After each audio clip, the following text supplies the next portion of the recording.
Web news பாருங்க, நிறைய தகவல்களை தெரிஞ்சுக்கோங்க. இந்த வீடியோ பிடிச்சிருந்தா லைக் பண்ணுங்க, ஷேர் பண்ணுங்க, சப்ஸ்கிரைப் பண்ணுங்க. வணக்கம். நான் கடந்த 24 வருஷமாக அப்பா சாயுடைய பக்தரா இருந்துட்டு இருக்கிறேன். அப்பாவோட பிள்ளையா அப்பா என்னை தேர்ந்தெடுத்திருக்கிறாரு. அதன் மூலமா நான் நிறைய பணிகளை நான் கடந்த 6 வருஷமா என்னை ஆட்கொண்டு உலகத்துக்கு நிறைய பணிகளை நான் செஞ்சுட்டு வந்துட்டே இருக்கிறேன். என்னுடைய விஷயங்கள் ஏற்கனவே நான் பல மீடியாக்களை சொல்லியிருக்கிறேன். அதை பத்தி தெரிஞ்சுக்கோங்க. இப்ப நான் இங்க சொல்ல வந்ததும் செய்ய வந்திருக்கிறதும் மிகப்பெரிய பணி. உலகத்திலேயே மிகவும் பிரம்மாண்டமான ஒரு விஷயத்தை பத்தி எடுத்துரைக்கவும் எடுத்து சொல்லவும் தான் நாங்க இந்த இடத்துக்கு இன்னைக்கு நான் வந்திருக்கிறேன். பேட்டி கொடுக்கவும் நான் வந்திருக்கிறேன்.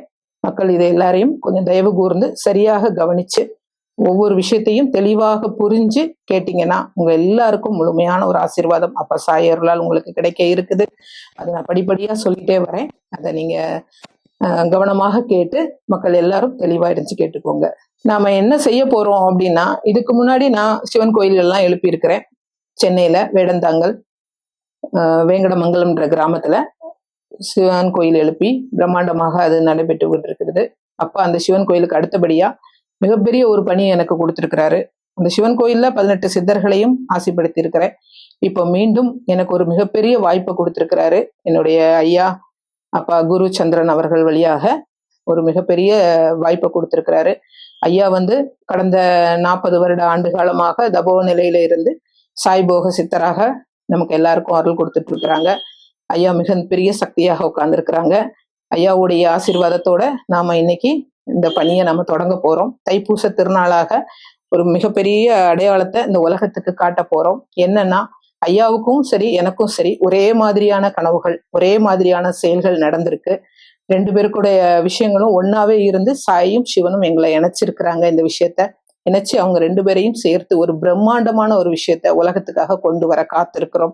இது மக்கள் உங்க எல்லாருடைய அனுகிரகத்தோடையும் எல்லாருடைய தயவோடையும் வெளிவரணும் அப்படின்றது எங்களுடைய ஆசையும். எங்களுடைய ஆசை மட்டும் இல்ல, அப்பாவுடைய முக்கியமான செயலுமே அதுதான். அததான் எங்க 2 பேருக்குமே உணர்த்தி இருக்கிறாரு. அதனால இந்த பணியில நாங்க இருக்கிறோம். அந்த பணி என்ன அப்படின்னு கேட்டீங்கன்னா, உலகம் முழுக்க எங்கேயுமே இல்லாத மிக பிரம்மாண்டமான பாபா கோயில் எழுப்புறதுக்காகவும் பிரபஞ்சத்துடைய முக்கிய சக்தியான பஞ்சபூத சக்திகளையும் ஒன்றாக இணைச்சு ஒரே இடத்துல பஞ்சபூத சக்திகளான சிவனையும் அதோடு சேர்த்து அப்பாவுடைய 1 கோடி பாபா சிலைகளையும் ஒன்றாக ஒரே இடத்துல இணைச்சு கட்டுற ஒரு பிரம்மாண்ட கோயில்களை தான் நாங்க இப்ப கட்ட போறோம். அந்த கோவிலானது உங்க எல்லாருடைய தயவோட சேரணும் அப்படின்றது அப்பாவுடைய உத்தரவு. சரிங்களா? அந்த கோவிலை பத்தின அடுத்தடுத்த விஷயங்களை உங்களுக்கு நாங்க தெளிவா சொல்ல வரேன். என்னை பத்தின நிறைய விஷயங்கள் நிறைய மீடியாக்களை நான் கொடுத்துருக்கிறேன். அதை இப்ப பேச வேண்டியது இல்லை. இருந்தாலும் நான் செய்ய வேண்டிய பணி, அந்த பணியை முக்கியமா நான் இந்த இடத்துல சொல்றேன். சரிங்களா? அந்த முக்கியமான பணி 1 கோடி பாபாக்கள் ஒரே இடத்தில் அப்படின்ற ஒரு மிகப்பெரிய கான்செப்டை நாங்க கொண்டு வந்திருக்கிறோம். இது அப்பாவுடைய உத்தரவின் பேர்ல சிவனோட ஆசீர்வாதத்துல இது நாங்க எல்லாருமே செய்ய போறோம். இதுக்கு மக்கள் எல்லாரும் ஒண்ணு சேர்ந்து இருக்கணும். எங்களுடைய அமைப்புகளும் ஒரு இது இருக்கு. அந்த அமைப்போட பெயர் ஸ்ரீ 1 கோடி தர்மசேவ பாபா அறக்கட்டளை. இந்த அறக்கட்டளை இன்னைக்கு தைப்பூச திருநாள் முருகனின் அனுகிரகத்தோடு நாங்க இன்னைக்கு தொடங்கி இருக்கிறோம். இந்த கோயிலுடைய அமைப்புகளையுமே முருகன் அருளால் தான் நடக்கணும்னு உத்தரவு கொடுக்கப்பட்டிருக்கு. அதனாலதான் தைப்பூச திருநாளை தேர்ந்தெடுத்திருக்கிறோம். இந்த நாள்ல இன்னைக்கு எல்லா பூஜையுமே சிறப்பா காலையில ஹோமம் எல்லாம் பண்ணி ரொம்ப சிறப்பா ஆரம்பிக்கப்பட்டிருக்கிறது. எல்லாரும் இந்த இயக்கத்துல இருக்கிற எல்லாரும் இன்னைக்கு அதை தொடர்ந்து வச்சிருக்கிறாங்க. மேற்கொண்டு இதை எப்படி கொண்டு போக போறோம் அப்படின்றத நான் உங்களுக்கு தெளிவா சொல்ல விரும்புறேன். இப்ப இதுல முக்கியமான விஷயம் என்னன்னு பாத்தீங்கன்னா, பஞ்சபூதங்கள் அப்படின்னு நம்ம சொல்றோம். நாம பாக்குற பஞ்சபூதங்கள் உலகத்துல என்னன்னா, நிலம், நீர், நெருப்பு, காற்று, ஆகாயம். இந்த 5 சக்திகளையும் ஒன்றா இணைக்கிறது. எல்லாருக்கும் நான் முக்கியமா சொல்லக்கூடிய ஒரு விஷயமே, உலகத்துடைய பிரபஞ்ச சக்தியே பஞ்சபூதம்னு சொல்றோம். சரிங்களா? அந்த பஞ்சபூதத்தோட ஒரு மனிதனால் அதோடு சேர்ந்து இணைந்திருக்க முடியுமான்னு கேட்டா நிச்சயமாக முடியாது. அது எப்படி? இது வரைக்கும் யாரு என்னென்ன விளக்கங்கள் கொடுத்திருக்காங்கன்றது எனக்கு இல்லை. ஆனா அப்பா எனக்கு என்ன சொல்லியிருக்காருன்றதுதான் நான் இந்த இடத்துக்கு சொல்ல போறேன். ஏன் இந்த பிரபஞ்ச சக்திக்கு இந்த விஷயத்த நாங்க தேர்ந்தெடுத்திருக்கோம் அப்படின்றதே விளக்கமா உங்களுக்கு நான் சொல்ல கடமைப்பட்டிருக்கிறேன். அதையும் நான் உங்களுக்கு சொல்றேன். ஏனென்னா, நிலம், நீர், நெருப்பு, காற்று, ஆகாயம் இது நம்ம பிரபஞ்சத்துல எல்லோருமே சந்திக்கக்கூடிய விஷயங்கள். இங்க நான் பேசக்கூடிய விஷயங்கள் மனிதம் சார்ந்த விஷயமே தவிர மதம் சார்ந்த விஷயம் கிடையாது. உலகத்துல எல்லா பக்கமும் ஆட்சி புரியுது. வெளிநாடுகள்ல இருந்து உள்நாடுகள்ல இருந்து எல்லா இடமும் இயங்குவது மனிதன் மனிதன் மனிதன் மனிதன் சார்ந்த விஷயம் மட்டுமே தான் நான் பேச போறேனே தவிர யாரையும் புண்படுத்துறதையோ எந்த ஒரு மதத்தை இழிவுபடுத்துறதையோ எதையும் குறைச்சு நான் மதிப்பிட வரல. ஏன்னா எம்மதமும் சம்மதம்ன்ற ஒரு இதுல தான் அப்பா இருக்கிற சாயுடைய முக்கியமான விஷயமே அதுதான். அந்த ஒரு வழிநோக்கத்தோட இதை நாங்க இணைக்க வந்திருக்கிறோம். சரிங்களா? இந்த நிலம் நீர் நெருப்பு காத்துல என்ன இருக்கு அப்படின்னு பாத்தீங்கன்னா, நாம அதோட இயங்க முடியாது. சரிங்களா? ஏன்னா நம்மளை இயக்க வேணா அது முடியும். எப்படி என்று பாத்தீங்கன்னா, பூலோகத்துல நம்ம எல்லாரும் வாழும்போது ஒரு சராசரி மனிதன், இந்த மனிதனால் நம்மளால் எல்லாமே செய்ய முடியும். ஆனால் இயங்கக்கூடிய நம்மளால் 24 மணி நேரம் நம்மளால சிரிக்க முடியும், அழ முடியும், தூங்க முடியும், எல்லா விஷயமும் நம்ம இயங்க முடியும். அப்படி இருக்கிற நாம பஞ்சபூத சக்தியோட நிலத்துல உன்னால சும்மா படுத்தே கிடக்கணும், உட்கார்ந்தே இருக்கணும்னு சொன்னா உன்னால உட்கார முடியுமா? முடியாது. அதுபோல நீர்லயே நீ இருக்கணும் அப்படின்னு சொன்னா உன்னால இருக்க முடியுமா? முடியாது. நெருப்பிலேயே இருக்கணும்னு சொன்னா இருக்க முடியுமா? முடியாது. காற்றோட பயணப்படும் சொன்னா முடியுமா? முடியாது. ஆகாயத்துக்கு போயிட்டு திரும்பி வான்னு சொன்னா உன்னால வர முடியுமா? வர முடியாது. சோ எப்பவுமே இந்த பஞ்சபூத 5 சக்திகளோட நம்மளால் ஒரு காலமும் இணைந்திருக்க முடியாது. ஆனால் இந்த பஞ்சபூத 5 சக்திகளையும் நம்மால் இயக்க முடியும். இணைவது வேறு, இயக்குவது வேறு. சரிங்களா? நம்மளால் இணைய முடியாது, ஆனால் கண்டிப்பாக இயக்க முடியும். எப்படி இயக்க முடியும்? இந்த மனித உடலால் இயக்க முடியும். இந்த மனித உடலுக்குள்ள இந்த சக்திகள் 5ம் இருக்கு. அதை எங்க இருந்து பார்ப்போம் அப்படின்னா, இந்த மனித உடல், இந்த மனிதனுடைய உடல் அமைப்பே சிவனுடையதுதான். சரிங்களா? ஒவ்வொரு பூமியில் பிறக்கும் ஒவ்வொரு ஆணும் பெண்ணும் சிவனும் சக்தியே. அந்த சிவனும் சக்தியுமாக இருக்கிற இந்த மனித உலகத்துலதான் அனைத்தையுமே பார்க்கிறோம். இறைவனின் படைப்பில் மிகவும் அற்புதமான படைப்பு இந்த மனித படைப்பு. இந்த மனித படைப்புக்குள்ள இருந்துதான் ஒவ்வொன்றுமே உருவாக்குறது. அது எல்லாமே எதன் அடிப்படையில் இருக்குன்னா, ஆத்மாவின் அடிப்படையில் தான் இருக்குது. அனைத்து சக்தியுமே ஆத்மா தான். இதுதான் நான் இங்க விளக்கம் சொல்லி வரேன். சரிங்களா? இந்த பஞ்சபூத சக்திகளான நம்ம உடம்புல எங்க இருக்குன்னா, நம்மளுடைய பாதம் தான் நிலம். இரண்டாவது நம்மளுடைய உறுப்புகள்ல இருக்கிற நீர் வெளியேறும் பகுதிகள் தான் நீர். மூன்றாவது வயறு, அது நெருப்பு. உரையீரலோடு இருக்கிறது காற்று. நம்மளுடைய உச்சம் தலைதான் ஆகாயம். அதுக்கு மேல ஏதாவது இருக்குன்னு கேட்டா இல்ல, நம்ம எதுவுமே பார்க்க முடியாது. சரிங்களா? இந்த பஞ்சபூதங்கள் நம்ம உடம்புல இருந்து இயக்க முடியுமே தவிர பூலோகத்தில் நாம் அதுகளோடு ஒரு காலமும் இணைந்திருக்க முடியாது. இதையெல்லாம் இணைத்து நாம் ஒருமித்து அந்த ஆலயத்தை கட்டி அந்த ஆலயத்துக்குள்ள நாம் அடியெடுத்து வைக்கும் போது நம்மளால் அதோடு இணைய முடியும் என்பதை நிரூபிக்கத்தான் இந்த ஆலயத்தை நாங்க உருவாக்க போறோம். உடலோடு மட்டுமல்லாமல் பிரபஞ்சத்தோடும் இனி வரும் காலங்களில் இந்த கலியுகத்தோட இருக்கிற நிறைய பிரபலங்கள் நீங்க பார்த்துட்டே இருக்கீங்க. ஏகப்பட்ட பிரச்சனைகளை இப்ப பார்த்துட்டு இருக்கீங்க. இதுல இருந்து நாம அதோட இணைஞ்சு முழுசா மக்களை எல்லாரையும் காப்பாத்தி புது யுகத்துக்குள்ள நுழைச்சு கொண்டு போறதுக்கான முதல் கட்டமாக தான் இந்த கோயிலை நான் தேர்ந்தெடுத்து வழி நடத்துறதுக்காக ஐயா எனக்கு உத்தரவு கொடுத்துருக்காங்க. அதை நாங்க செய்ய போறோம். சரிங்களா? பஞ்சபூத சக்தியின் விளக்கம் உங்களுக்கு புரியலைன்னா திருப்பி நீங்க கேட்டு என்கிட்ட தெளிவு பெற்றுக்கலாம். இந்த பூலோகத்துல பஞ்சபூத சக்திகளாக ஆலயமாக வீட்டிற்கும் நம்மளுடைய சிவபெருமானுடைய ஆலயங்களை இங்கேயும் நாங்க ஒரே இடத்துல இணைக்க போறோம். அது எதெல்லாம் பாத்தீங்கன்னா, ஏகாம்பரேஸ்வரர் நிலம், ஜம்புகேஸ்வரர் நீர், அருணாச்சலேஸ்வரர் நெருப்பு, காளகஸ்தீஸ்வரர் காற்று, சிதம்பரம் நடராஜர் ஆகாயம்.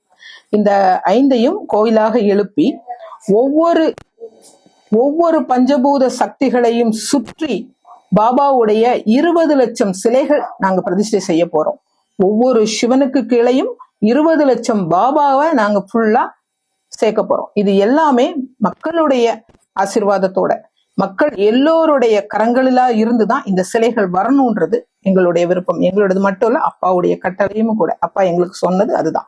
20 லட்சம் பாபா சிலைகள் ஒவ்வொரு பஞ்சபூத சக்திகளோடையும் இணையணும். மொத்தமாக 1 கோடி பாபாக்கள் ஒரே இடத்துல. இது உலகத்திலேயே இல்லாத ஒரு விஷயம், எங்கேயுமே இல்லாத மிக பிரம்மாண்டமான ஒரு விஷயம். இந்த விஷயம் தனிப்பட்ட ஒரு மனிதரால் மட்டுமல்லாமல் உலகத்தால் இயங்கணும்ன்றது அவர் கேட்டிருக்கிறார். அந்த ஒரு மனிதரை அப்பா தேர்ந்தெடுத்திருக்கிறார். அதுதான் ஐயா.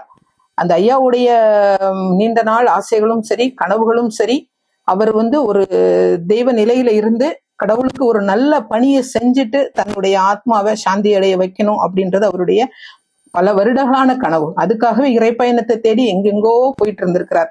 இப்ப அப்பா அவரை ஒரு நிலைப்படுத்தி ஒரு இடத்துல உருவாக்க சொல்லி உத்தரவிட்டது பேரில் தான் இந்த பணியை செய்ய சொல்லி கொடுத்திருக்கிறார். அதை நான் தேர்ந்தெடுத்து நடத்த போறோம்.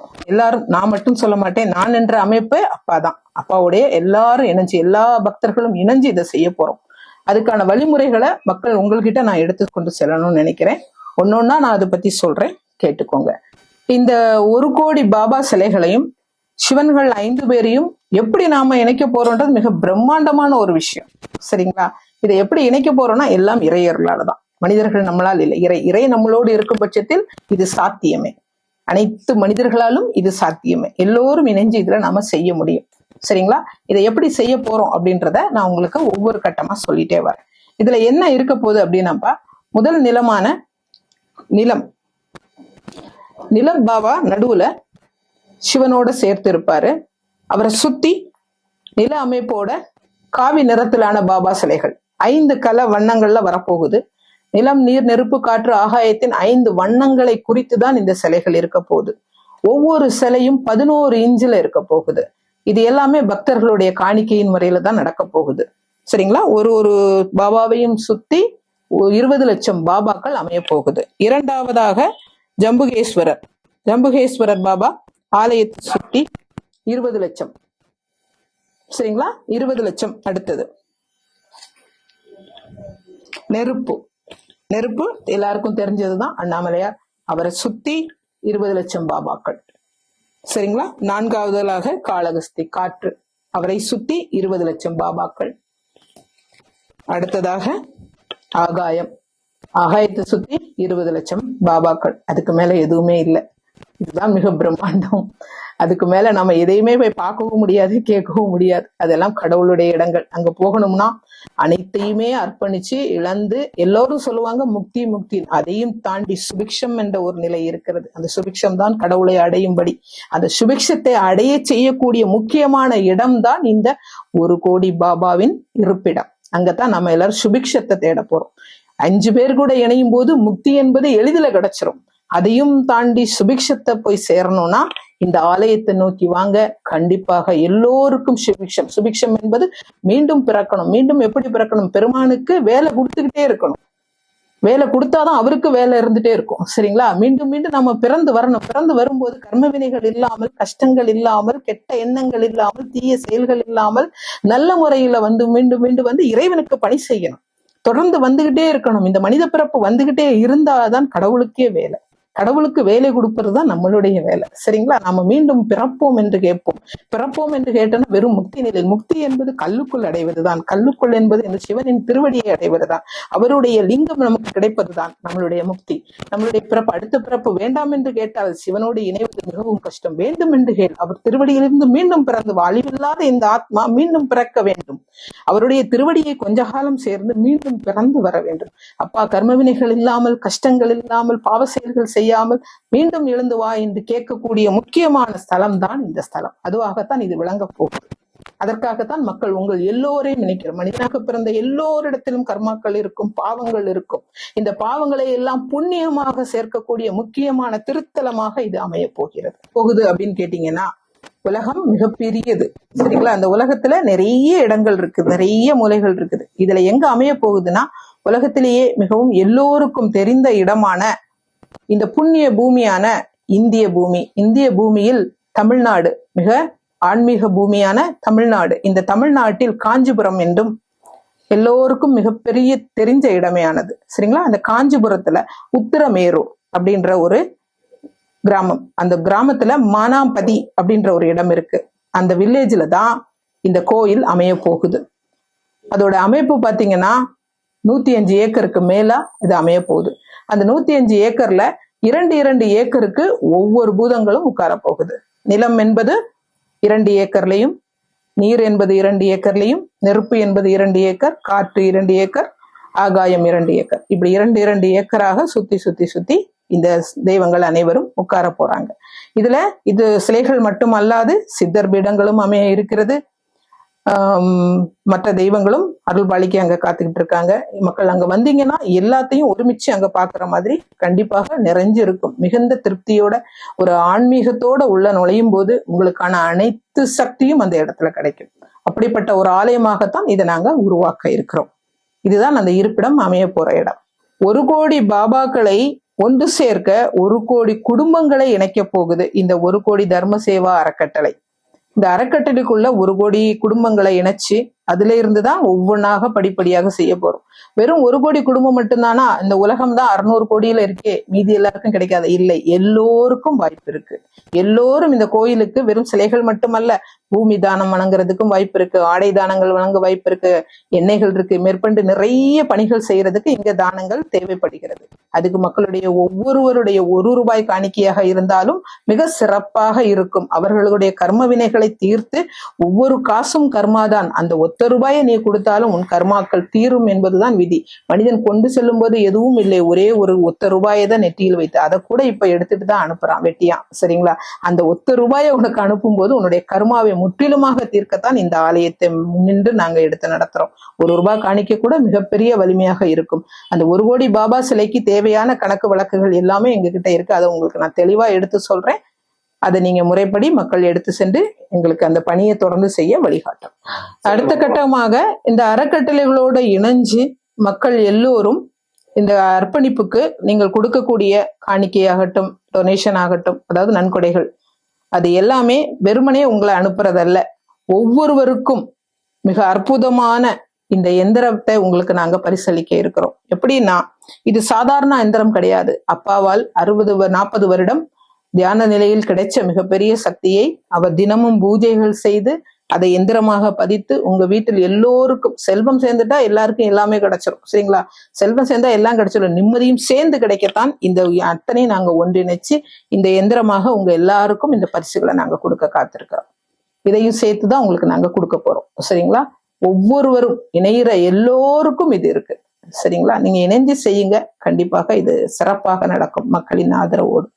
அடுத்ததாக இந்த அறக்கட்டளையோடு இணைஞ்சு திருப்பணிக்கு உதவி செய்யும் ஒவ்வொரு மக்களுக்கும் அவரவர்களின் காணிக்கை கேட்டாவாறு ஒவ்வொரு விதமான பரிசுகளை இந்த அறக்கட்டளை உங்களுக்காக கொடுக்க இருக்கிறது. அதிலும் மிகவும் அழகான பெட்டகம் என்றால் இதுதான். அப்பாவுடைய மிகப்பெரிய அற்புதமான ஒரு விஷயம். ஒவ்வொருவருடைய வீட்டிலும் அலுவலகத்திலும் அவர்களின் தொழில்களின் சிறப்பாக விளங்க அனைத்து விதமான எந்திரங்களையும் ஒன்று சேர்த்து, ஏனென்றால் நாம் இணைப்பது பஞ்சபூத சக்தி. அந்த பஞ்சபூதத்தில் எண்ணிட்டு அடங்க முடியாத நிறைய நல்ல விஷயங்கள் இருக்கு. அது அனைத்தையும் இதுக்குள்ள அடக்கி இருக்கிறோம். அனைத்து விஷயங்களும் இதுல அடக்கி உங்களுக்காக இந்த பரிசையும் நாங்க கொடுக்க காத்திருக்கிறோம். இது உங்களுடைய ஒவ்வொரு வீட்டு பூஜை அறையிலும் தொழில் ஸ்தாபனத்திலும் இருக்கும்போது மிகவும் நல்ல விதமான எனர்ஜிகளை மட்டுமே இது கொடுக்கும் என்பதை உத்தரவாதத்தோடு சொல்லி கொடுக்கிறோம். சரிங்களா? அது உங்களுடைய அன்பளிப்புல நீங்க எப்படி இதை பெற்றுக்கிறீங்க, எப்படி இதை வாங்கிக்கிறீங்க, எப்படி நீங்க இதை வச்சுக்கிறீங்கன்றது ஒவ்வொரு மக்களின் மனநிலையில இருக்கு. இந்த பிரம்மாண்ட திருப்பணியை நாங்க இந்த முருகனுடைய நன்னாளான தைப்பூசத்துல ஏன் தொடங்குறோம் அப்படின்னா, பூசம் என்பது ஆன்மீகத்திற்கு மிக சிறந்த நட்சத்திரமாக விளங்குகிறது. அதீதமான சித்தர்களும் சரி, ஞானிகளும் சரி, அதிகபட்சமான பேர் பூச நட்சத்திரத்துல இருப்பாங்கன்றது வரலாறு தெரிஞ்ச விஷயம்தான். சரிங்களா? அந்த நன்னாளுல தான் இதை நாங்க தொடங்குறோம். ஏன்னா நானும் அந்த பூச நட்சத்திரத்துல தான் இருக்கிறேன். சரிங்களா? அதனால என்னுடைய சக்தியோடைய எல்லாமே சேர்ந்து மிக பிரம்மாண்டமாக இதை கொண்டு வரணும் அப்படின்றதுக்காக தான் இந்த பணியை நாங்க சிறப்பாக கையில் எடுத்திருக்கிறோம். மக்கள் அனைவரும் ஒன்று சேர்ந்து ஒன்றிணைந்து இந்த பணியை நல்லபடியா எடுக்க எங்களுக்கு அருள் புரியணும், துணை இருக்கணும் அப்படின்னு உலக மக்கள் அனைவரையும் நாங்க கேட்டுக்கிறோம். இங்க எல்லோருக்கும் இருப்பிடம் இருக்கு, எல்லோருக்கும் தரிசனங்கள் இருக்கு. இங்க எல்லாரும் வந்து சிறப்புமாக சென்று வர வேணும்ன்றதான் மேற்கொண்டு இதுக்குள்ள நிறைய இணையம் இருக்கிறது. அன்னதான கூடங்கள் இருக்குது, மருத்துவ உதவிகள் செய்ய வேண்டியது இருக்குது, இப்படி தியான மண்டபங்கள் இருக்கிறது, இப்படி நிறைய விஷயங்கள் உள்ள இணைச்சுதான் சேரும். நீங்களே யோசிச்சு பாருங்க, 1 கோடி என்பது சாதாரண விஷயமா? சொல்லுங்க. 1 கோடி மக்கள் அங்க வரணும், யோசிச்சு அதற்கேத்த மாதிரியான பணிகளை அமைக்கத்தான் நாங்க காத்துக்கிட்டு இருக்கிறோம். கூடிய சீக்கிரத்துல இதுக்கான பூமி பூஜையும் இருக்கும். அதையும் மக்களுக்கு உங்களுக்கு முன்னாடி மிக பிரம்மாண்டமாக எடுத்து காட்டுவோம்.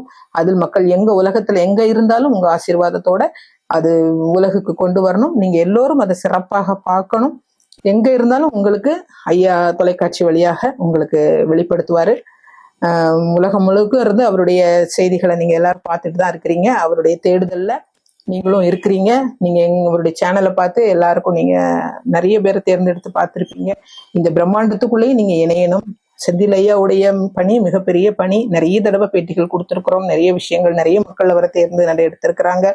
நாங்க அவர்கிட்ட அந்த முதல் பேட்டியை கொடுக்கறதுக்கே பகவான் எங்களுக்கு கொடுத்த மிகப்பெரிய வரம். அவருடைய அழைப்பின் பேர்ல தான் நாங்க அவரை அழைச்சிருக்கிறோம். இந்த ஆலயத்துல 2 இறைநிலைகள் அமரப்போகுது. அதுல மௌன குரு, மௌன சித்தர் ஐயா உட்கார போறாங்க. ஐயா எதுவுமே பேச மாட்டாரு. அவங்க மௌனமா இருக்கிறதே மிகப்பெரிய சக்தி. மௌனமா இருந்து அவரை நீங்க பார்த்தாலே மிகப்பெரிய இது உங்களுக்கு கிடைக்கும். அதிலிருந்து உங்களுக்கான வாய் திறந்து அருள்வாக்குகளோ உங்களுடைய கர்ம வினைகளை பத்தியோ முழுக்க முழுக்க நான் பேசுவேன். என்கிட்ட உட்கார்ந்து என்னுடைய முன்னாடி உட்கார்ந்து நீங்க ஆசீர்வாதங்களை வாங்கி அனைத்து விஷயங்களையும் நீங்க என் மூலமா தெரிஞ்சுக்கலாம். அப்பாவை நீங்க பார்க்கணும்னு நினைச்சீங்கன்னா அதுக்கான சூழ்நிலைகள் அமைக்கப்பட்டுதான், அதுக்கு உங்களுக்கு உத்தரவின் பேர்ல மட்டும்தான் அப்பாவை நீங்க பார்க்க முடியும். அவர் மௌனமாக இருந்து அந்த மௌனத்தின் வழியாக அந்த ஆத்ம ஞானத்தை நீங்க பெற முடியும். சரிங்களா? இதை இணைஞ்சுதான் இந்த 2 பேரும் இணைஞ்சுதான் அந்த கோவிலுடைய முக்கியமான எல்லா விஷயத்தையும் செய்ய போறோம். அதை தவிர்த்து உறுப்பினர்கள் நிறைய இருக்காங்க. அங்க அமைக்க போறது 2 குடில்கள். அங்க மௌன சித்தர் ஐயாவும் நானும் தான் அங்க உட்கார்ந்து அருள் பாலிக்க போறோம். வெப் நியூஸ் பாருங்க, நிறைய தகவல்களை தெரிஞ்சுக்கோங்க. இந்த வீடியோ பிடிச்சிருந்தா லைக் பண்ணுங்க, ஷேர் பண்ணுங்க, சப்ஸ்கிரைப் பண்ணுங்க.